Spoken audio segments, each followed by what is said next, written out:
나훔서 1장 7절, 8절 합독하십니다. 시작. 여호와는 선하시며 환난 날에 산성이시라. 그는 자기에게 의뢰하는 자들을 아시느니라. 그가 범람한 물로 그곳을 진멸하시고 자기 대적들을 흑암으로 쫓아내시리라. 아멘. 나훔서 이렇게 우리가 익숙히 대하지 못하는 성경이 아닌가 그렇게 생각을 한번 해봅니다. 나훔서 1장 1절에 보게 되면 1절이 참 중요한데 니느웨에 대한 중한 경고 곧 엘고스 사람 나훔의 묵시의 글이라 라고 했습니다. 니느웨에 대한 경고의 말씀인 거죠. 또 나훔, 엘고스 사람 나훔을 통해서 이렇게 묵시의 글로 남겨놓았습니다. 지난주에 수련회가 시작이 됐습니다. 사실 이제 7월과 8월과 9월 계속해서 이어지지요. 제일 처음에 이제 이렇게 미취학부 친구들이 예배를 드리면서 저번 주부터 시작을 했습니다. 오늘도 물론 있고요. 다음 주도 있고 쭉 이어지지요. 9월 달까지 이어집니다. 장소가 참 중요한데 우리 미취학부 예배 공간을 우리 교회에서 정말 잘 만들어 주셔서 너무너무 감사하게 잘 드리고 있습니다. 중등부, 고등부 또 이렇게 또 초등 1부, 2부 다른 곳에서 예배 할 때가 있거든요. 이번에도 준비가 됐었는데 공문이 하나 날라왔습니다. 내용이 뭐냐면 일산 예배당인데 일산 예배당 토요일 날 가서 우리 친구들 가서 이제 예배를 드리고 또 이제 이렇게 뛰어놀기도 하고 점심도 잘 먹고 이제 좀 교제하는 시간을 갖고 싶어서 준비를 했는데 그게 안 된다는 거죠. 안 된다고 이제 써 보낸 사람이 제가 잘 아는 저쪽에 있는 목사님 아니겠습니까? 근데 그분이 어떤 분인지 제가 알거든요. 제가 아는 그분은 정말 선한 분이었어요. 아주 겸손했고 선하고 말 한마디, 저는 말을 툭툭 할 때 종종 있었는데 그분은 말로 정말 소금에 고르게함 같이 그렇게 말도 예쁘게 잘하는 그런 분이었습니다. 근데 내용을 보니까 함부로 쓰다가 뭐 잘못될 리가 있겠습니까? 또 서로 잘못된다 할지라도 그거 우리 친구들, 우리 아이들, 조그만 우리 꼬맹이 친구들 가서 막 뛰어노는데 서로 잘못된다 할지라도 예배당이 그걸 위해서 있는 것인데 우리가 예배당을 위해서 있는 건 아니지 않습니까? 예배당이 우리를 위해서 또 우리 친구들, 어린 친구들 그들을 위해서 존재하는 것 아니겠습니까? 물 끊어버리겠습니다. 아이들 물 받아가지고 수영을 해야 되거든요. 물놀이 해야 돼요. 에어컨 끊어버리겠습니다. 밥 일절 해 먹을 수 없습니다. 만약 그렇게 되면 법적인 조치가 들어가겠어. 이게 온 거죠. 내가 알고 있는 그 사람이 맞나 싶기도 하고 그렇게 선했던 사람이 어디 갔나 싶기도 합니다. 인생 중에 참 선한 사람 참으로 많이 있습니다.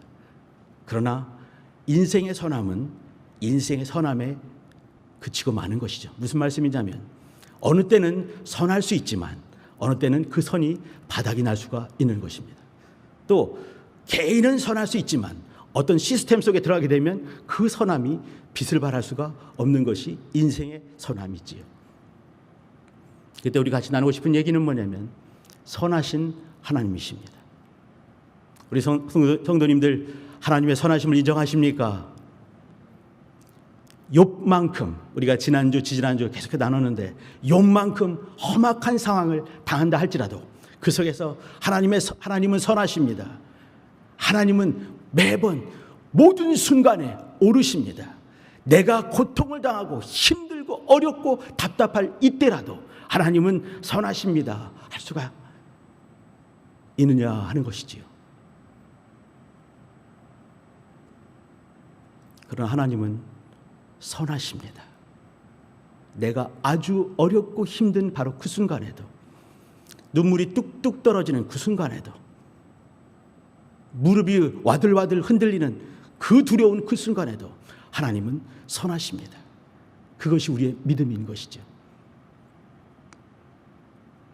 믿음. 이제 우리들 이 시간에도 믿음을 나눌 수밖에 없는 건데 믿음이 무엇이겠습니까? 하나님이 살아계신 것이에요. 하나님은 살아계십니다. 하나님이 존재하시는 분이시죠. 내가 없을 때도 그분이 계셨습니다. 내가 이 땅에서 사라지는 그 순간에도 그분은 살아 계실 것입니다. 두 번째는 살아계신 그분께서 전능하시다는 것이죠. 우리가 믿는 하나님은, 그 하나님 아버지께서는 전능하신 하나님이십니다. 못하시는 것이 없다. 성경에서 그렇게 말하죠. 부정을 말하면서 완벽한 긍정을 말하는데, 못하시는 것이 없는 하나님, 전능하신 하나님이 되십니다. 내가 지질이 궁상으로 눈물을 떨어뜨릴 수밖에 없는 그 상황에서도 그분은 전능하신 분이십니다. 쉽지 않은 말을 제가 나누고 있는 것입니다. 내가 절대로 해결할 수 없는 그 앞에서 벌벌 떨고 있을 때도 그분은 전능하신 분이신 거예요. 그때 우리는 한마디 할 수가 있겠죠. 하나님, 저를 사랑하십니까? 저의 아버지가 맞나요? 세 번째 단계는 뭐냐면, 살아계시고 존재하시는 그분께서, 전능하신 그분께서 우리를 사랑하신다는 것이에요. 이 세 가지가 이루어졌을 때 우리는 믿음이라고 합니다. 하나님 살아계시고 전능하신 분이시고 그분은 나를 사랑하시는 것이지요. 전능하신 분께서 헬라삐딱하고 아주 그냥 우리처럼 이렇게 그 아침 저녁으로 바뀌게 되고 변덕스러우면 진짜 무서울 것 같습니다. 전능하신 그분께서 어느 날 갑자기 마음이 돌이키셔가지고 재앙을 주신다 한다면 얼마나 두렵겠습니까? 전능한 그분이신데, 또 사랑한다 하셨지만 또 변덕스러우면 얼마나 또 무섭겠습니까? 오늘은 사랑하지만 내일은 미워하고, 세 번째 날에는 갑자기 이렇게 난 너 모른다 이렇게 한다면 얼마나 무섭겠습니까? 주님이 선하시다 했을 때 그 선함은 존재하시는 그분, 전능하신 그분, 우리를 사랑하시는 그분께서 변함이 없이 동일하게 세상 끝날까지 변함없이 우리와 함께 하신다는 것입니다. 제가 이 말씀을 나눌 때 이런 말씀이 사실은 성경 66권에 또 그 많은 1189장에 얼마나 많이 있겠습니까? 제가 특별히 오늘은 나훔이라는 사람이 쓴 나훔서를 가지고 이 말씀을 나누길 소망해서 갖고 왔습니다. 나훔서.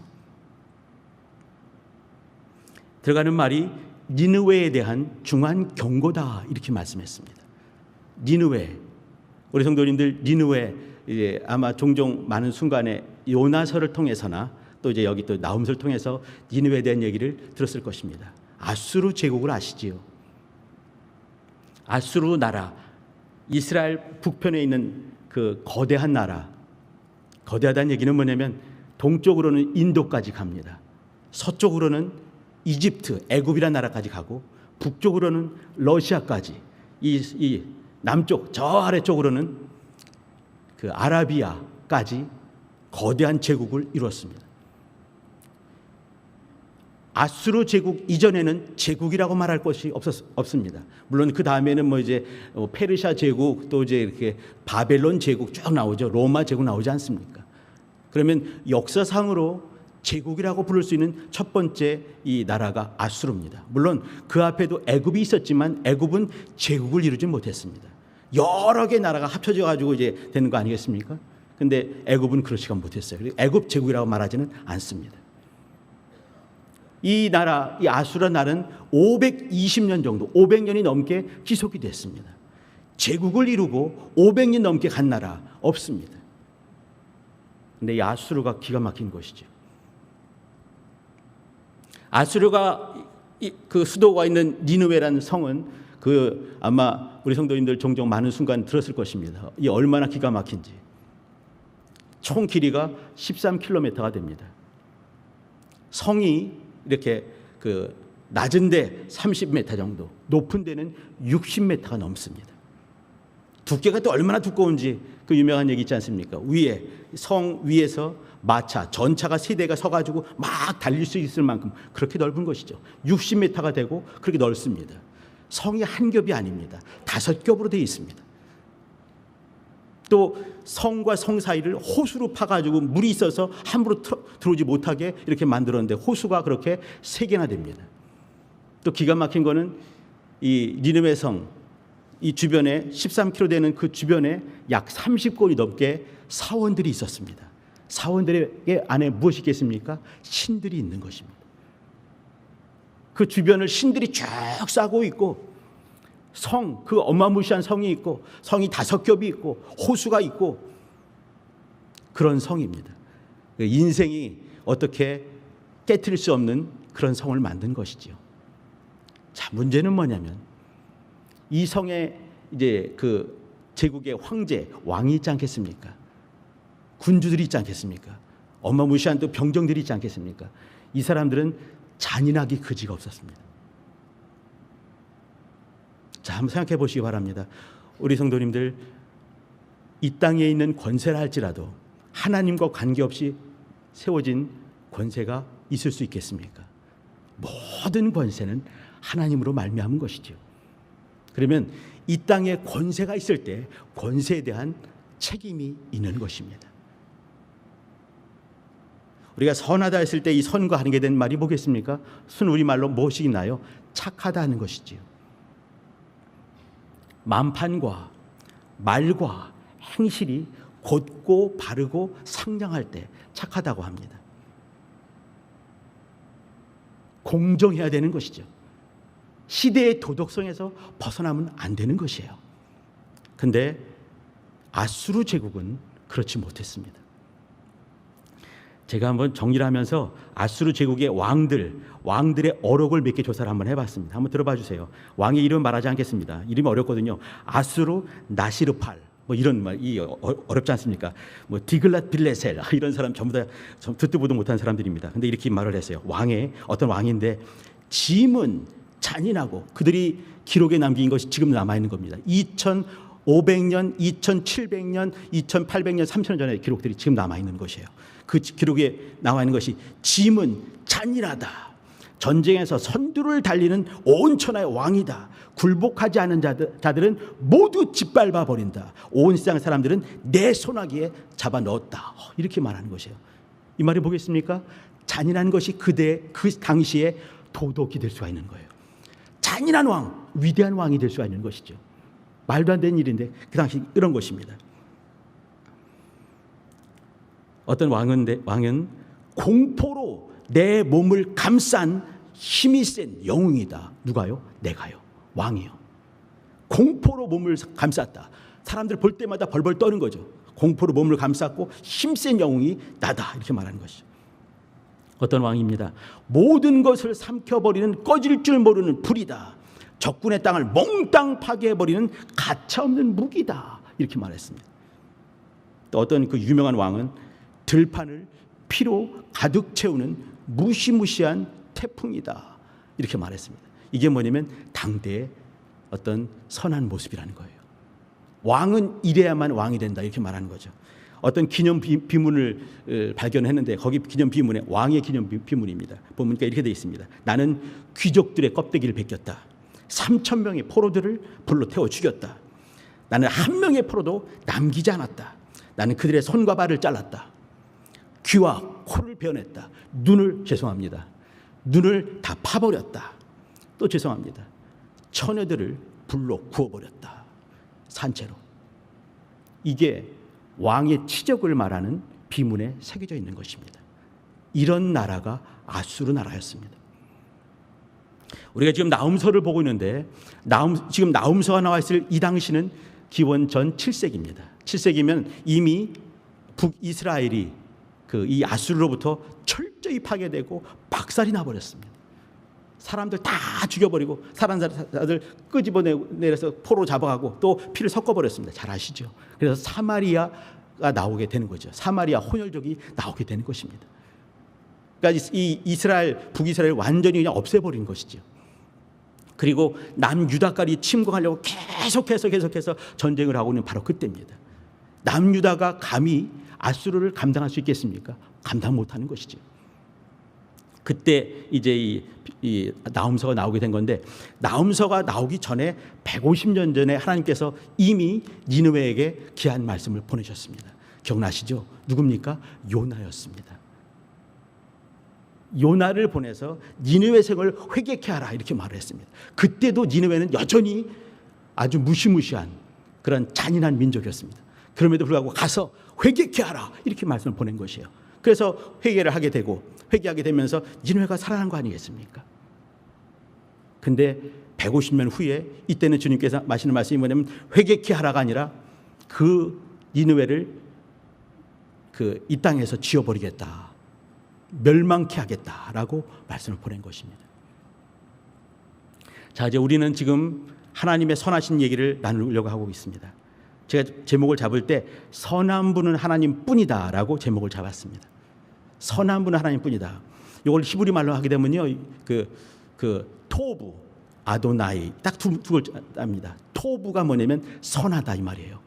아도나이가 나의 주 이 말이 아니겠습니까?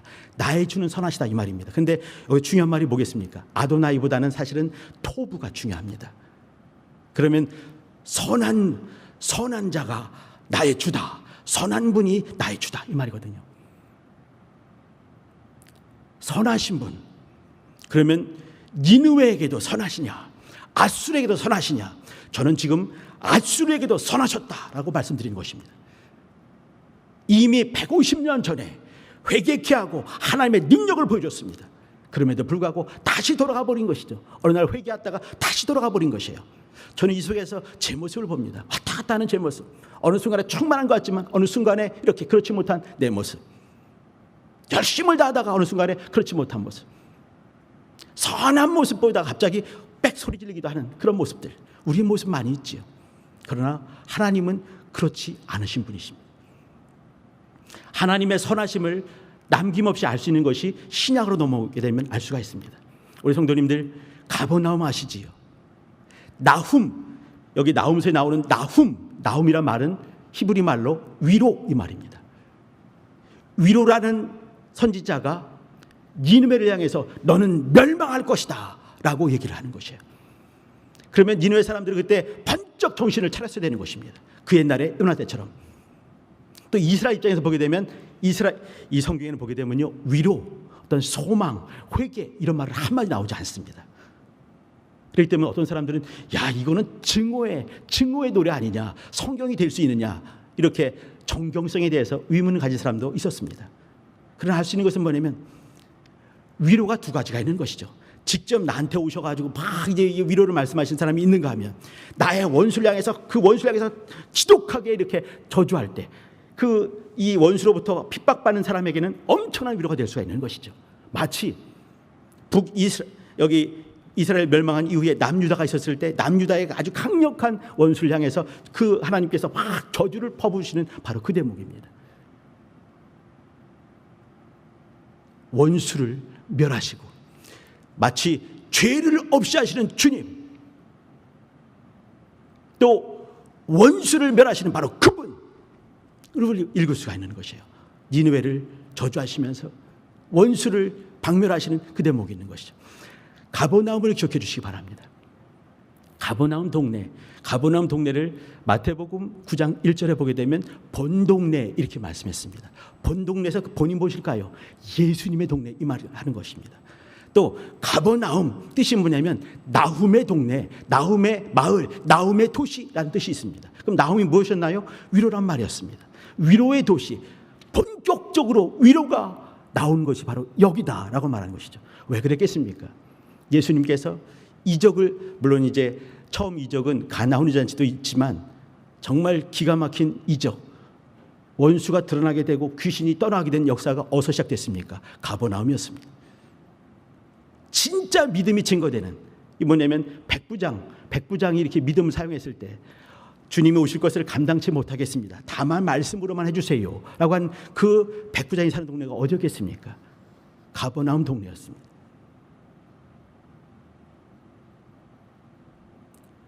또 그 유명한 해변가에서 그 설교를 하신 곳이 바로 가버나움 그 해변가에서 말씀을 전하셨습니다.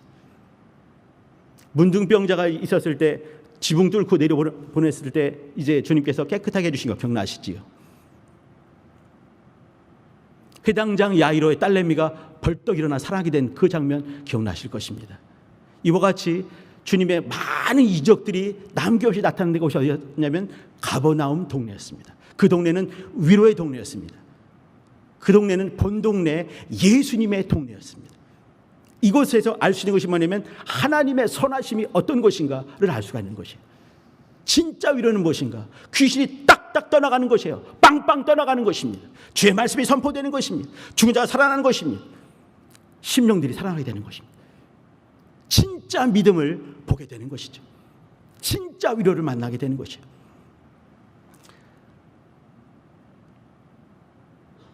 하나님의 선하심이십니다.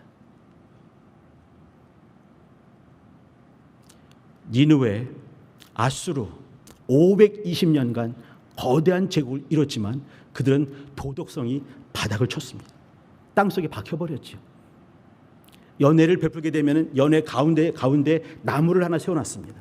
그 나무에는 사람들 머리가 주렁주렁 매달려 있습니다. 그게 누구겠습니까? 적장들입니다. 적장들을 죽여서 목을 펴가지고 거기다 걸어놓고 거기서 술을 마시고 연회를 베풀었습니다. 그런 나라가 아수르였습니다. 도덕성이 뒷받침하지 않는 모든 권세마다 주님께서 반드시 그 권세를 회수해 가십니다. 우리 성도님들 주님의 선하심을 닮아가셔야 됩니다. 주님의 선하심이 내 속에서 나타날 수 있게 역사하셔야 됩니다. 오늘 말씀 보시면 여호와는 선하시다. 하나님만 선하신데 이 말이 뭐겠습니까? 우리도 선할 수 있지만 종종 변덕이 죽을 듯 하지요. 그러나 하나님은 변함없이 선하신 분이십니다. 그리고 환난 날의 산성이시다. 우리가 피할 만한 산성이란 말은 뭐냐면 피하기에 우리가 가장 안전한 곳이다 이 말입니다. 하나님은 가장 안전한 처소가 되시는 분이십니다. 그분께 피할 때 우리는 살 수가 있는 것입니다. 또 이어지는 말이 뭐냐면 그는 자기에게 의뢰하는 자, 의뢰는 이것입니다. 그분께 나아가는 것이에요. 나아가서 자기의 안위, 자기의 안전과 위로를 그분께 구하는 것입니다. 이거를 의뢰한다 이렇게 말하는 것입니다. 그때 그런 자들을 아신다 했는데 주님이 그저 머리로 아는 것이 아닙니다. 주님께서 이렇게 마치 부부처럼 마치 부자처럼 가까이 오셔서 가장 최고의 안위를 해주시고 또 위로해 주시고 보호하시고 구원하신다. 이것을 아신다 이렇게 표현한 것입니다. 그리고 이어지는 말이 뭐냐면 그가 범람한 물로 인생이 절대로 칠 수 없는 그 유명한 니느웨 성 티그리스 강이 범람하게 됩니다. 그게 그냥 휩쓸려 가게 되는 것이거든요. 이건 앞으로 있을 일입니다. 범람한 물로 그곳 어디겠습니까? 니느웨입니다. 어디겠습니까? 유다의 원수였습니다. 그들을 쓸어버리고 흑암 속에 던져버리겠다 말씀하셨습니다. 언제 가능한가요? 유다가 끝끝내 선한 주님의 선함을 닮아갈 때 가능한 것입니다. 여기 마지막으로 제가 우리의 선함을 유지하는 그 방법, 우리의 선함이 어떤 것이겠는가 잠깐 말씀드리고 기도하겠습니다. 우리의 선함은 말이죠, 영적인 선함을 말씀드린 겁니다. 착하다 이 말하는 것이 아니고 상냥하다 하는 것이 아니라 우리의 선함은 말이죠, 어떤 판단하는 것, 그것을 주님께 맡기는 것입니다. 판단할 때마다 우리는 팍 떨기도 하고 또 화나기도 하고 또 삐지기도 하지 않습니까? 그 판단을 주님께 맡기는 것입니다. 유보하는 것이죠. 판단을 내려놓고 주님께 맡기고 주님께 나아가는 것입니다. 그분께 위로를 구하는 것입니다. 그분과 은밀한 교제를 지속적으로 할 때 그것이 선한 것입니다. 우리 성도님들 선함을 유지하시길 부탁드립니다. 그리고 매 순간마다 하나님만이 참으로 선하신 분이십니다. 내가 비록 힘들고 어렵고 답답하고 힘들 때 그때도 하나님만이 선하십니다. 인정하는 것입니다. 기도하겠습니다. 기도할 때 하나님의 선하심을 인정하는 제가 되게 도와주세요. 판단을 주님께 맡기고 주님께 나아가고 주님께 위로를 구하고 주님과 은밀한 교제를 지속적으로 할 수 있는 나와 내 가정 우리 공동체 되게 도와주세요. 주여 한번 부르고 기도하십니다.